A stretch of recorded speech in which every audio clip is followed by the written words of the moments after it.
بسم اللہ الرحمن الرحیم۔ السلام علیکم۔ پروگرام سلون میں خوش آمدید۔ طالبانہ غور و فکر کے اس سلسلہ گفتگو میں ہماری یہ کوشش ہے کہ مختلف دینی علمی فکری مسائل میں خود بھی یہ سمجھیں اور اپنے دوستوں سے طالب علموں سے بات شیئر کریں کہ کسی بھی نقطہ نظر میں نتیجے تک پہنچنے کے لیے استدلال کے وہ صحیح رویے کیا ہیں جنہیں اپنا کر کوئی صاحب علم درست نتائج تک پہنچ سکتا ہے۔ بالعموم ہم دیکھتے ہیں مذہبی علماء کی ایک ہی مسئلے میں مختلف آراء ہوتی ہیں۔ ہم ان آراء میں ترجیح قائم کرتے ہوئے، کسی بات پر تنقید کرتے ہوئے یا کسی زاویہ نظر سے اختلاف کرتے ہوئے یہ سب چیزیں فراموش کر دیتے ہیں کہ اس نتیجے تک پہنچنے میں کسی صاحب علم نے وہ کیا منہج ہے، وہ کیا طریقہ کار ہے جو اپنایا ہے۔ اس لیے کہ اگر اس منہج اور طریقہ کار سے اتفاق ہوگا تبھی ہم اس نتیجے سے بھی اتفاق کر سکیں گے، اور اگر استدلال کا وہ طریقہ ہمارے سامنے واضح نہیں ہوگا تو پھر کسی بھی نتیجے کو اپنانے سے ہمارے علم میں نہ صرف کوئی اضافہ نہیں ہوگا بلکہ جب کبھی کوئی ہمارے علم کو چیلنج کرے گا تو ہم اس وقت بھی اس کو جواب دینے کی پوزیشن میں نہیں ہوں گے۔ علم کا پہلا راستہ یہی ہے کہ ہم شعور اور آگہی کے ذریعے چیزوں کو اپنا اعتراف بنائیں۔ چیزیں جب انسان کا اعتراف بنتی ہیں تبھی وہ مسائل میں جو حقیقی روح کار فرما ہے اس پر عمل بھی کرتا ہے۔ تو مختلف اطلاقی سوالات کو سامنے رکھ کے ہم یہ کوشش کر رہے ہیں کہ اس پروسیس کو جانیں، اور اس سے ایک اور فائدہ بھی ہوتا ہے۔ وہ فائدہ یہ کہ ہمیں یہ معلوم ہوتا ہے کہ خود دین کا علم ایک سائنس ہے۔ دین کا علم ایک تفقہ، ایک محنت، ایک جاں غسل صحیح کا نام ہے۔ یہ ایسا نہیں ہے کہ آپ نے کسی بھی مسئلے میں اٹھ کے جائز ناجائز یا حرام حلال کی بات کر دی، بلکہ امت کی ایک بڑی جاویداں، بڑی روشن، بڑی درخشاں علمی تاریخ ہے، اور ہزاروں کی تعداد میں علماء نے مختلف دینی فکری مسائل پر غور کرنے کی ایک روایت قائم کی ہے۔ اس سلسلہ گفتگو میں جب ہم اطلاقی مسائل کو اس پس منظر میں زیر بحث لاتے ہیں تو اس سے ماضی کے علماء کے علم کی قدر اور خود دینی علم اور اس میں رسوخ پیدا کرنے کی جو صلاحیت ہے اس کی افادیت بھی لوگوں پر واضح ہوتی ہے۔ آغاز کرتے ہیں آج کی نشست کا جو پہلا سوال جس کو ہم اپنے غور و فکر کا موضوع بنائیں گے وہ یہ ہے کہ غامدی صاحب ہمارے استاد، بہت سارے علماء ہیں ان میں ایک غامدی صاحب کا بھی نام آتا ہے، ان کی مختلف آراء پہ لوگ تنقیدات بھی کرتے ہیں، ان سے سوالات بھی کرتے ہیں۔ انہوں نے ایک موقع پر یہ بات فرمائی کہ عام سفروں میں بھی انسان نماز کو قصر کر سکتا ہے۔ ہم یہ دیکھتے ہیں کہ مختلف اہل علم جب لوگوں کے سامنے جاتے ہیں، مختلف پروگرامز میں شریک ہوتے ہیں تو بہت سارے اطلاقی مسائل لوگ ان سے پوچھتے ہیں، اور علماء لوگوں کی رہنمائی کے لیے انہیں برموقع جواب بھی دیتے ہیں۔ اسی نوعیت کے کسی سوال و جواب میں ہمارے استاد سے جب یہ پوچھا گیا کہ کیا عام سفروں میں بھی نماز قصر کی جا سکتی ہے تو انہوں نے اس کی تصویب کی، اس کی تائید کی۔ اس پہ سوال یہ پوچھا گیا کہ قرآن مجید میں جو بات زیر بحث ہے قصر نماز کے حوالے سے وہ تو صرف جنگ کی حالت میں ہے، پہلی بات، اور دوسری بات یہ کہ جو غامدی صاحب کا نقطہ نظر ہے، جو ان کا منہج فکر ہے، وہ تو یہ فرماتے ہیں کہ حدیث کے ذریعے کسی مستقل بذات انڈیپینڈنٹ دینی ہدایت کو نہیں لیا جا سکتا، یعنی حدیث کسی مستقل بذات چیز کا سورس نہیں بن سکتی۔ تو پھر یہ جو نتیجہ فکر انہوں نے اپنایا ہے اس کی تائید میں وہ مختلف احادیثیں پیش کرتے ہیں تو یہ ان کے اصل اصول سے بھی ٹکراتی ہے۔ تو سوال کیا ہوا؟ سوال یہ ہوا کہ عام اسفار میں نماز قصر کرنا اول یہ کہ قرآن مجید سے ثابت نہیں ہے، اور دوم یہ کہ اگر ہم اس بات کی تائید کرتے ہیں، کوئی صاحب علم اس کو پیش کرتا ہے اور اس کی تائید میں وہ کچھ روایتیں بھی پیش کرتا ہے تو پھر یہ اس صاحب علم کے اپنے اصولوں پر ایک بڑا سوال پیش کیا جاتا ہے کہ اگر کوئی چیز قرآن میں نہیں ہے اور وہ حدیث سے ثابت کر رہا ہے تو پھر اس کو یہ بھی ماننا چاہیے کہ حدیث دین کے انڈیپینڈنٹ مستقل بذات معاملات میں ہدایت دیتی ہے۔ اگر اس کا یہ اصول ہے کہ صرف قرآن و سنت میں مستقل بذات دین محفوظ ہے، اسی کے ذریعے سے منتقل ہوتا ہے، تو پھر اس کا یہ اصول کانسٹنٹ نہیں رہتا، کیونکہ وہ اس معاملے میں حدیث کو بنا استدلال بنا رہا ہے۔ اگر آپ اپنی ذات میں دیکھیں تو یہ ایک بہت بڑا علمی سوال ہے، اور علمی سوال اس معاملے میں اس لیے ہے کہ جب بھی آپ کسی اصول کو اس کی اپلائیڈ فارم میں دیکھتے ہیں کہ وہ کنسسٹنٹ نہیں ہے تو اس سے اس فکر کی پوری جو نظام ہے وہ کمزور ہو جاتا ہے، اس کے تار و پود بکھر جاتے ہیں۔ اس لیے کہ کوئی بھی منظم نظام فکر اسی وقت تشکیل پا سکتا ہے کہ جب آپ اصول سے اطلاق تک اس چیز کو کنسسٹنسی کے ساتھ لوگوں کے سامنے رکھ سکیں۔ تو سوال کی نوعیت واضح ہو گئی۔ اس سوال پر غور و فکر کا طریقہ کیا ہے اور اس سوال کے اندر جو مخفی پہلو ہیں ان کو اپروچ کرنے کا صحیح زاویہ نظر کیا ہے، اس کو آج کی نشست میں ہم زیر بحث لائیں گے۔ حسن اتفاق ہے کہ میں نے گزشتہ دنوں اسی موضوع پر ایک آرٹیکل لکھا تھا، میں چاہوں گا کہ اس آرٹیکل ہی کی روشنی میں اس پورے اصولی سوال کا جواب دے سکوں۔ اس مضمون کا عنوان ہے قصر نماز، اور اس مضمون میں میں نے یہی بتانے کی کوشش کی ہے کہ یہ جو پورا سوال ہے، اصولی سوال ہے، اس کو اپروچ کرنے کا صحیح زاویہ نظر کیا ہے۔ اس کی ابتدا اس طرح ہوتی ہے کہ اسلام کی عبادات میں سے نماز اہم ترین عبادت ہے۔ اس عبادت کے لیے جو اعمال شریعت میں مقرر کیے گئے ہیں وہ اجماع اور تواتر سے ثابت ہیں۔ رسول اللہ صلی اللہ علیہ وسلم نے پورے اہتمام سے ان اعمال کو ادا کیا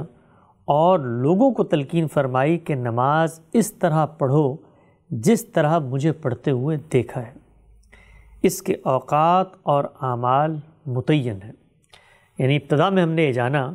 کہ جو مسئلہ زیر بحث ہے نماز کے حوالے سے کہ نماز کو قصر کیا جا سکتا ہے عام حالات میں یا نہیں کیا جا سکتا، اور اگر کوئی صاحب علم اس کو یہ مانتا ہے کہ قصر کیا جا سکتا ہے اور اس کے لیے حدیثیں پیش کرتا ہے اور اس معاملے میں حدیث کو اگر اپنے استدلال کی بنیاد قرار دیتا ہے تو اس سے اس کے اصولوں پر کیا فرق پڑتا ہے۔ اس مسئلے میں ہم نے سب سے پہلے یہ جانا کہ یہ جو نماز زیر بحث ہے یہ ہم تک پہنچی کیسے ہے۔ تو اس میں میں نے یہ بتانے کی کوشش کی کہ نماز کے جو بھی اعمال ہیں وہ متعین ہیں، ان کی حرکات متعین ہیں، اس کے لازم اذکار متعین ہیں، اور وہ ہمیں پہنچے کیسے ہیں؟ وہ رسول اللہ صلی اللہ علیہ وسلم کے اجماع اور تواتر عملی سے ہم تک پہنچے ہیں۔ اس کے بعد میں نے لکھا کہ البتہ بعض حالات میں ان میں تخفیف کی اجازت بھی دی گئی ہے۔ یعنی جو بالعموم نماز کے اعمال ہیں وہ تو ہمارے سامنے ہیں، 5 وقت ہم نماز پڑھتے ہیں، مسجدوں میں ہم لوگوں کو نماز پڑھتے ہوئے دیکھتے ہیں، عام حالات میں وہی نماز ہے، اسی طریقے سے 5 اوقات میں پڑھی جاتی ہے، متعین وقت ہے، متعین طریقہ کار ہے۔ لیکن بعض حالات میں ان میں تخفیف کی بھی اجازت دی گئی ہے۔ ارشاد فرمایا ہے، تم لوگ اس جہاد کے لیے سفر میں نکلو تو تم پر کوئی حرج نہیں کہ نماز میں کمی کر لو، اگر اندیشہ ہو کہ منکرین تمہیں ستائیں گے، اس لیے کہ منکرین تمہارے کھلے دشمن ہیں۔ سورہ النساء آیت 104۔ یعنی اب ہم نے جانا کہ عام حالات میں تو نماز وہی ہوتی ہے جو ہوتی ہے، لیکن اس میں تخفیف کا مطلب ہوتا ہے کسی چیز کو کم کر دینا، کسی چیز کے اندر رعایت برتتے ہوئے اس کو کنڈنس فارم میں ادا کرنا، تخفیف کی بھی اجازت ہے۔ اب یہ اجازت جو ہے وہ ہمیں رسول اللہ صلی اللہ علیہ وسلم کی طرف سے ملنی چاہیے تھی، دین کا تنہا ماخذ وہی ہیں، آپ کے اجماع و تواتر سے ہمیں نماز پہنچی ہے، تو اب یہ لازم ہے کہ تخفیف بھی اسی درجے کے سورس سے ملے ہمیں۔ تو تخفیف کہاں ملی؟ تخفیف قرآن مجید کے ایک ارشاد کی صورت میں ہمارے سامنے آتی ہے۔ قرآن مجید نے اس آیت میں ایک خاص صورتحال کو سامنے رکھ کے نماز میں کمی کی اجازت دی ہے، جسے اصطلاح میں قصر سے تعبیر کیا جاتا ہے۔ مسلمان امت نے جس طرح نماز کے اعمال رسالت مآب صلی اللہ علیہ وسلم سے سیکھے، اسی طرح قرآن مجید نے جب اس میں کمی کی اجازت دی تو رکعات میں کمی کے طریقے کو بھی آپ کی سنت سے اخذ کیا۔ یعنی یہ بات تو ہم نے جان لی کہ نماز میں تخفیف کے حوالے سے خود قرآن مجید کے اندر ایک ہدایت ہمیں ملتی ہے، لیکن یہ تخفیف کی کیسے جائے گی؟ ظاہری بات ہے جب آپ اعمال میں تخفیف کریں گے تو اس سے اعمال کا ایک مختلف مجموعہ بنے گا۔ یعنی اگر کوئی نماز 4 رکعت تھی تو وہ 2 رکعت پڑھی جائے گی، لیکن اگر کوئی 3 رکعت تھی تو وہ 1.5 تو نہیں پڑھی جا سکتی، تو وہ کیسے پڑھی جائے گی؟ یہ پورا کا پورا قانون یہ کہاں سے ملتا ہے؟ تو میں نے اس میں بتایا کہ یہ قانون بھی ہمیں سنت سے ملتا ہے۔ یعنی رسول اللہ صلی اللہ علیہ وسلم کی دین کو پہنچانے کی وہ عملی روایت، خود جس طرح آپ نے نماز کے لازم اعمال 5 نمازیں ان کے اذکار ہم تک پہنچائے تھے، بالکل اسی طرح انہوں نے لوگوں کی ایک اتنی بڑی تعداد کو، ظاہری بات ہے رسالت مآب صلی اللہ علیہ وسلم نے جب اس میں تخفیف فرمائی ہے، جب آپ نے خود قصر نماز ادا کی ہے تو لوگوں نے آپ کے ساتھ پڑھی ہے، ان سب نے وہ اعمال دیکھے ہیں، انہوں نے وہ اعمال آگے منتقل کیے ہیں، بالکل ایسے ہی جیسے بقیہ نماز لوگ آگے منتقل کر رہے ہیں۔ تو یہاں پر ہم نے جانا کہ اگرچہ قرآن مجید نے خود اشارہ فرما دیا ہے کہ تخفیف کر سکتے ہو جنگ کے موقع پہ، لیکن تخفیف کی کیسے جائے گی، اس کا ماخذ اور مصدر پھر رسالت مآب صلی اللہ علیہ وسلم کی ذات بنتی ہے، اور آپ نے اس کو سنت کے طریقے پہ، جس طرح باقی دین کے اعمال، عملی اعمال منتقل ہو رہے ہیں، ان اعمال کو بھی منتقل کیا ہے کہ نماز کو قصر کیا جائے گا تو کیسے کیا جائے گا۔ قصر نماز کے حوالے سے قرآن مجید کی اس ہدایت پر غور کیا جائے تو دو سوالات پیدا ہوتے ہیں۔ یعنی یہ جو ہدایت دی گئی ہے کہ آپ جنگ کے موقع پر قصر کر سکتے ہیں، اس اصولی ہدایت کو اگر سامنے رکھیں تو اس پر عقلی سوال کچھ پیدا ہوتے ہیں۔ وہ سوالات کیا ہیں، ایک ایک کر کے اس کو دیکھتے ہیں۔ پہلا سوال یہ کہ سورہ نساء کی یہ آیت ایک مخصوص صورتحال میں نماز کو قصر کرنے کی اجازت کیوں دے رہی ہے؟ یعنی یہ پہلا سوال کہ نمازیں جب اللہ تعالیٰ نے 5 مقرر کی ہیں، رسالت مآب صلی اللہ علیہ وسلم نے خود 5 نمازیں پڑھی ہیں، پوری زندگی 5 نمازیں آپ نے پڑھی ہیں، پوری امت میں وہ نمازیں آگے جاری فرمائی ہیں، اور یہی 5 نمازیں جو پہلے بھی جاری تھی، پڑھی جا رہی تھی، تو یہ تخفیف کی کیوں گئی ہے؟ یہاں پر رک کر ایک اور چیز کی طرف میں طلبانہ غور و فکر کی دعوت دوں گا، ان لوگوں کو جو دین کے اعمال کے پس پردہ جو حقیقت، جو ایک حکمت کار فرما ہوتی ہے، اس کو بھی وہ سمجھیں۔ یہ جب کوئی سوال اٹھایا جاتا ہے کہ جی یہ کیوں کیا گیا، تو یہ سوال نعوذ باللہ اللہ تعالیٰ کی اسکیم یا پیغمبر کے کسی عمل کو چیلنج کرنے کے لیے نہیں اٹھایا جاتا، بلکہ یہ اس حکم کی حقیقت کو، اس حکم کے اندر جو علت کار فرما ہے، جو روح کار فرما ہے، اس کو سمجھنے کے لیے ہوتا ہے۔ اس لیے کہ جب تک آپ اس مقصد کو نہیں سمجھیں گے تو آپ یہ جان ہی نہیں سکیں گے کہ جو ساری دنیا میں ایک کام عام صورتحال میں ہو رہا تھا، اس سے مختلف کوئی صورتحال پیدا کیوں گئی ہے۔ یہ دنیا کے ہر معاملے میں ہوتا ہے۔ تو جب 5 نمازیں جاری تھیں، قرآن نے اجازت دی کہ تخفیف کی جا سکتی ہے، اور خود قرآن نے بتا دیا کہ کس موقع پر کی جا سکتی ہے، تو اس کی وجہ کیا ہے؟ یعنی وہ کیا ریزن ہے اس کے اندر جس وجہ سے اس موقع پر تخفیف یا قصر کی اجازت دی گئی ہے؟ اس کا جواب یہ ہے کہ ہم سب جانتے ہیں کہ جنگ کے موقع پر انسان کو لڑائی کے لیے متنبہ رہنا پڑتا ہے، اس لیے ضروری ہوتا ہے کہ اس کا سارا وقت اور توجہات اسی مقصد کے لیے متعین رہیں۔ اس طرح جنگ کے لیے سفر پر نکلتے وقت انسانی نفسیات اقدام، دفاع اور خوف کی کیفیات میں ہوتی ہے۔ یہ کوئی عام حالت نہیں ہوتی۔ اس صورتحال میں افراتفری، پریشانی اور اضطراب کی کیفیت پیدا ہو جاتی ہے، جس میں ضروری ہوتا ہے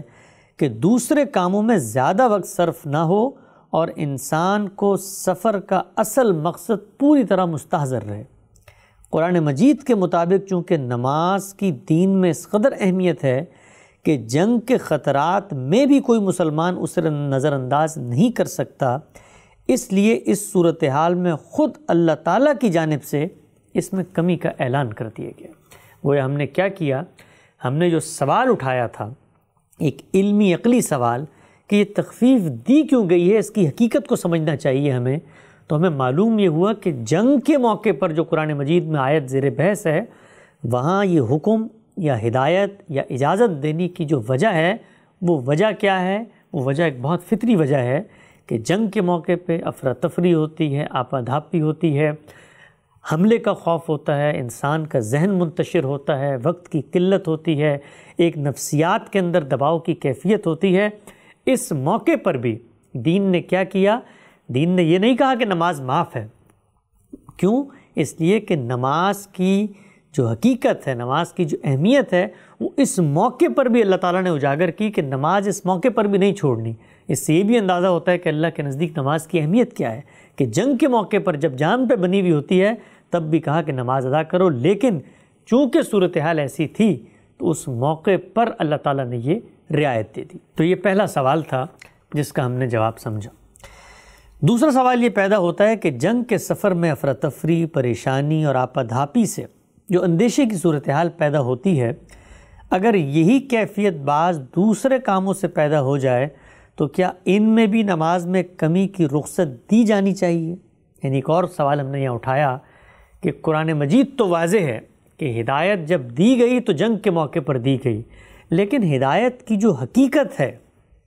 وہ حقیقت کیا ہے؟ وہ جنگ کا موقع ہے، تو جنگ کے موقع کی حقیقت کیا ہے؟ وہ حقیقت یہی ہے کہ پریشانی ہوتی ہے، افراتفری ہوتی ہے، آپادھاپی ہوتی ہے۔ اس دوسرے سوال پہ بھی غور کرتے ہیں کہ یہ سوال پیدا کہاں سے ہوا ہے، یعنی اس کے پیچھے کیا وہ فلسفہ کار فرما ہے جس کی بنیاد پہ عقل یہ سوال اٹھاتی ہے۔ سوال یہاں سے پیدا ہوتا ہے کہ اگر قرآن مجید نے کسی اصول کے تحت ایک معاملے میں اجازت دی ہے، تو اب اگر وہی اصول کسی اور جگہ پایا جائے تو پھر قرآن کو کنسسٹنٹ ہونا چاہیے، اس لیے کہ عقل یہ تقاضا کرتی ہے کہ اگر آپ نے یہ فرمایا ہے کسی معاملے میں کہ اگر یہ چیزیں ہوں تو رخصت دی جائے گی، اور دوسرے کسی معاملے میں بھی اس طرح کی چیزیں ہو رہے ہیں اور وہاں رخصت نہ ملے، تو یہ فکر کی ایک کنٹرڈکشن پیدا کرتی ہے۔ تو اگر اصول ایک ہے، حقیقت ایک ہے، تو پھر دوسری جگہ یعنی اس کی مماثل صورتحال پہ بھی اس کا اطلاق ہونا چاہیے، عقل اس کا تقاضا کرتی ہے۔ تو اس پس منظر میں ہم نے یہ سوال اٹھایا۔ عقل کہتی ہے کہ یقیناً ایسا ہی ہونا چاہیے۔ کیوں کہتی ہے؟ اس لیے کہ رخصت اگر کسی وجہ سے دی گئی ہے تو وہ سبب جہاں پایا جائے گا رخصت کا متقاضی ہوگا، لہٰذا اسی عقلی اور فطری اصول کو سامنے رکھ کر رسول اللہ صلی اللہ علیہ وسلم نے اس آیت سے قیاس کیا کہ عام سفروں میں بھی اضطراب، افراتفری اور پریشانی سے اندیشے کی جو کیفیت پیدا ہو جاتی ہے، وہاں بھی نماز کو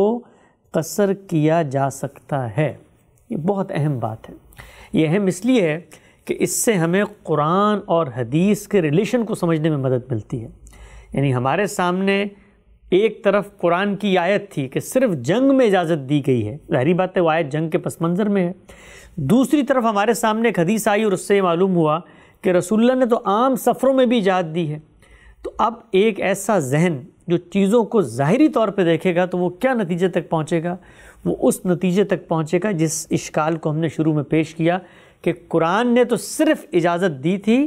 جنگ کے موقع پہ، حدیث میں اجازت آئی ہے سفر کے موقع پہ، لہٰذا قرآن کی ہدایت تو صرف جنگ کے موقع پہ تھی، اب حدیث ایک مستقل بذات نئی ہدایت ہمیں دے رہی ہے۔ تو ہم نے یہ جانا کہ حدیث ایسا بالکل بھی نہیں کر رہی، یعنی رسالت مآب صلی اللہ علیہ وسلم نے جس اصول پر عام سفروں میں اجازت دی وہ اصول اصل میں پہلے سے حکم میں موجود ہے، اور وہ اصول کیا ہے؟ وہ اصول یہ ہے کہ رخصت جس وجہ سے دی جا رہی ہے، جس پس منظر میں دی جا رہی ہے، اسی پس منظر کا کوئی مماثل نقطہ سامنے آتا ہے تو رسالت مآب صلی اللہ علیہ وسلم نے بھی اسی کا اس پہ اطلاق کیا ہے۔ کیسے اطلاق کیا ہے؟ آپ صلی اللہ علیہ وسلم نے کیسے اطلاق کیا؟ آپ کا اس رخصت کا مماثل صورتحال پہ اطلاق متعدد روایات میں نقل ہوا ہے۔ سیدنا ابن عباس کا بیان ہے، ابن عباس رضی اللہ تعالیٰ عنہ سے روایت ہے کہ ہم رسول اللہ صلی اللہ علیہ وسلم کے ساتھ مدینے سے مکے کی جانب نکلے، اللہ کے علاوہ کسی کا خوف نہ تھا، تب بھی ہم نے لوٹنے تک 2 رکعات پڑھی۔ یعنی ایک صحابی رسول رسالت مآب صلی اللہ علیہ وسلم کے جو علم و عمل کی روایات نقل کرتے ہیں، وہ یہ بتا رہے ہیں کہ اللہ کے رسول کے ساتھ ہم سفر میں نکلے اور خود واضح فرما رہے ہیں کہ جنگ کی کیفیت نہیں تھی، امن کی کیفیت تھی، کوئی خوف نہیں تھا، تب بھی ہم نے قصر نماز کی۔ گویا رسالت مآب صلی اللہ علیہ وسلم نے اس عمل کی تصویب کی، تائید کی، اس کی نکیر نہیں فرمائی۔ رسول اللہ صلی اللہ علیہ وسلم نے قرآن مجید کی اس آیت پر قیاس کر کے اس رخصت میں اندیشے کے دیگر امکانات کو کیوں تسلیم کیا؟ اس کی وجہ سیدنا عمر نے آپ صلی اللہ علیہ وسلم سے خود دریافت کی تھی۔ یعنی یہ جو سوال ہم نے اٹھایا کہ پیغمبر نے قرآن کی ایک اصولی ہدایت کو ایک نئی صورتحال میں اطلاق کیا، یہ سوال جو ہم نے بھی اٹھایا، یہ سوال خود سیدنا عمر رضی اللہ تعالیٰ عنہ نے رسالت مآب صلی اللہ علیہ وسلم کی خدمت میں پیش کیا۔ روایت کے الفاظ ہیں کہ یعلا بن امیہ سے روایت ہے، وہ کہتے ہیں کہ میں نے سیدنا عمر کو یہ آیت پڑھ کے سنائی کہ لیس علیکم جناح ان تقصروا، کہ تم لوگ اس جہاد کے لیے سفر میں نکلو تو تم پر کوئی حرج نہیں کہ نماز میں کمی کر لو اگر اندیشہ ہو کہ منکرین تمہیں ستائیں گے۔ یعنی ایک صحابی رسول نے سیدنا عمر کو یہ آیت پڑھ کے سنائی اور اس کے بعد ان سے کہا کہ اس وقت تو لوگ امن کی کیفیت میں آ گئے،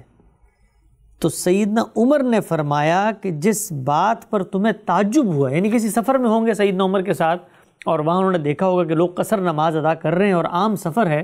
تو ایک صحابی رسول نے سیدنا عمر کی خدمت میں جا کر کہا کہ جی قرآن کی جو ہدایت ہے یہ تو جنگ کے موقع کے لیے رخصت بیان کر رہی ہے، میں یہ دیکھ رہا ہوں کہ آپ کے ارد گرد لوگ عام سفروں میں بھی اس پر عمل کر رہے ہیں۔ تو آپ سنیے کہ سیدنا عمر نے اس کا جواب کیا دیا۔ سیدنا عمر نے کہا کہ جس بات پر تمہیں تعجب ہوا ہے مجھے بھی ہوا تھا، یعنی ایک ذہن جب ابتدائی طور پہ کسی چیز پہ غور کرتا ہے، ایک حکم آیا ہے لیکن رسالت مآب صلی اللہ علیہ وسلم نے کہیں اس سے مختلف صورتحال میں عمل کیا، تو سیدنا عمر کہتے ہیں مجھے بھی ہوا تھا، تو میں نے رسول اللہ صلی اللہ علیہ وسلم سے اس حوالے سے پوچھا، اس پر آپ صلی اللہ علیہ وسلم نے فرمایا یہ اللہ کی عنایت ہے جو اس نے تم پر کی ہے، سو اللہ کی اس عنایت کو قبول کرو۔ یعنی کیا فرمایا؟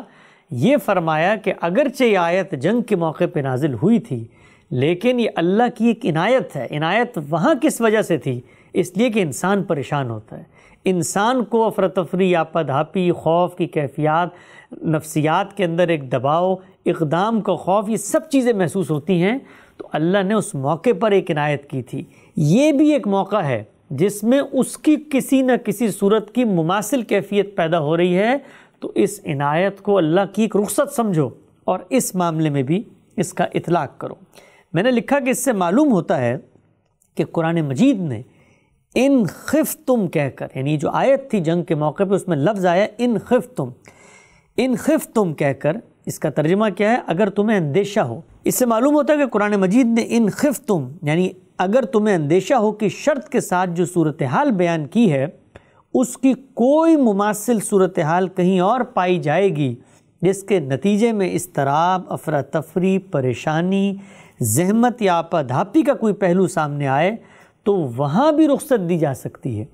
مثلا اب کچھ چیزیں میں نے اپنے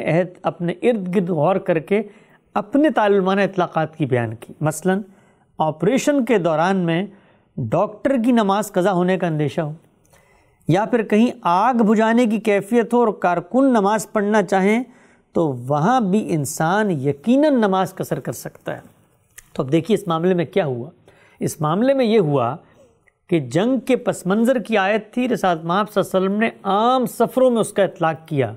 ایک طالب علم آگے بڑھ کے اپنے عہد کے اندر کوئی ایسی صورتحال جس کے اندر ان خفتم اندیشے کی کیفیت پیدا ہونے کی شرط کا اطلاق کیا جا سکتا ہے تو وہاں بھی اس رخصت کو اپلائی کر سکتا ہے۔ جیسے کہ ہم نے بتایا کہ بسا اوقات ڈاکٹر حضرات آپریشن کر رہے ہوتے ہیں، نماز کا وقت آ گیا ہے، لوگ کھڑے ہوئے ہیں، تو اب یہ وہ موقع ہے جس موقع پر اس کو کہیں پہنچنا ہے، ایک ذمہ داری ہے، کسی کی جان کا انحصار اس کی خدمات کے اوپر ہے، ٹائم کم ہے، اس کی ذہنی کیفیت ایسی نہیں ہے، تو اس موقع پر اس کو بھی پھر اجازت ملنی چاہیے۔ اسی طریقے سے کوئی آگ بجھانے کا عملہ ہے، ایمرجنسی کی صورتحال ہوتی ہے، جب آگ لگتی ہے، وہ کہیں لگا ہوا ہے اور بسا اوقات گھنٹوں لگ جاتے ہیں، اس موقع پہ وہ نماز ادا کرنا چاہتے ہیں تو وہاں بھی اس رخصت کا اطلاق کیا جانا چاہیے۔ تو یہ ایک بنیادی بات تھی جس کو ہم نے سمجھنے کی کوشش کی کہ جب بھی کوئی اصولی ہدایت دی جاتی ہے، اس اصولی ہدایت کے اندر جو حقیقت کار فرما ہے، جو علت کار فرما ہے، اگر وہ کسی مماثل صورتحال میں پائی جائے گی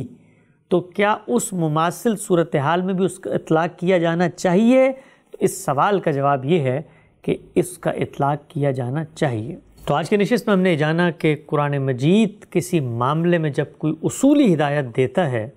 اور بظاہر ہمیں یہ لگ رہا ہو کہ حدیث میں اس سے مختلف بات بیان کی جا رہی ہے، تو سب سے پہلے غور کس چیز پہ کرنا ہے؟ غور اس چیز پہ کرنا ہے کہ ہم یہ جانیں کہ قرآن میں وہ جو ہدایت زیر بحث ہے اس کی حقیقت کیا ہے، یعنی اس کے پس منظر میں وہ کیا علت کار فرما ہے، وہ کیا ریزن کار فرما ہے جس کی وجہ سے وہ ہدایت دی گئی ہے۔ اور پھر اس کے بعد ہم حدیث میں آ کر یہ دیکھیں گے کہ رسالت مآب صلی اللہ علیہ وسلم نے قرآن کے اس حکم کو اگر کہیں پر اطلاق کر کے بڑھا دیا ہے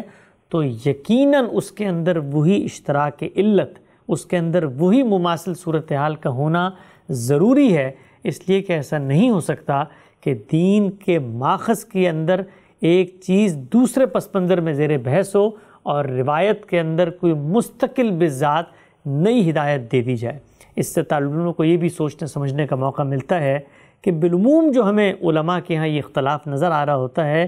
اس کو حل کرنے کے لیے بھی یہ ضروری ہے کہ ہم اندر اتریں اور یہ دیکھیں کہ کہ روایتوں کے اندر جو چیزیں زیر بحث ہوتی ہیں وہ اصل میں قرآن مجید ہی کے اطلاقات ہیں، جن کو پیغمبر عملی طور پر توضیح کر کے، شرح کر کے، وضاحت کر کے، بیان کر کے لوگوں تک پہنچا دیتا ہے۔ قولوا قولی ھذا واستغفر اللہ لی ولکم ولسائر المسلمین۔